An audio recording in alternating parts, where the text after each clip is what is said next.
What's your writing routine? I'd love to say I had a routine. I would say I go through periods where I'm more regimented. I'm driven by deadlines.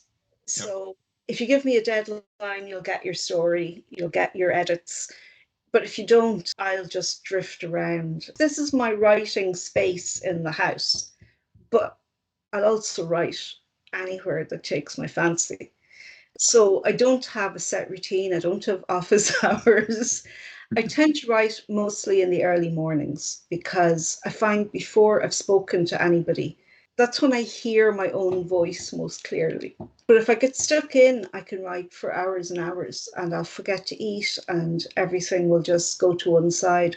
But my process is generally, I take a long time to think about a story before I put pen to paper. Yeah.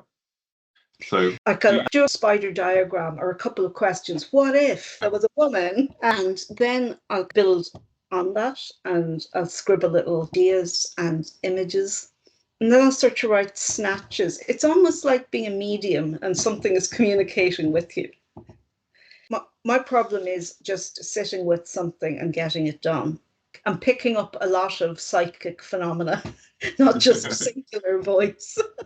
I do find that having an area that's dedicated to writing very much helps me because right now I'm in my gaming room. And the problem is the moment I sit in this room, whilst I can write anywhere, this room very much identifies in my mind with gaming. So I immediately want to load up Steam and do something else.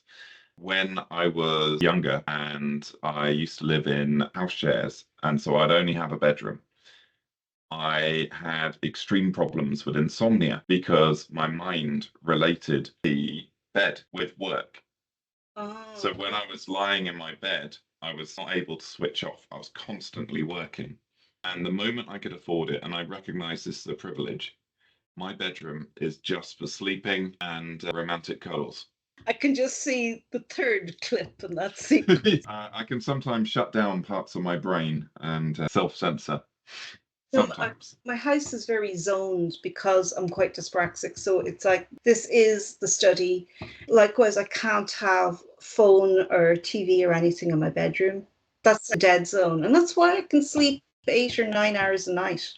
If I get a text, that immediately sort of takes me out of it. It's one of the things that when I was a computer programmer, everyone was very aware of the fact that if you go up to a programmer and you distract him by asking a question or anything like that, it will take them about 40 minutes to get back into the same level of concentration.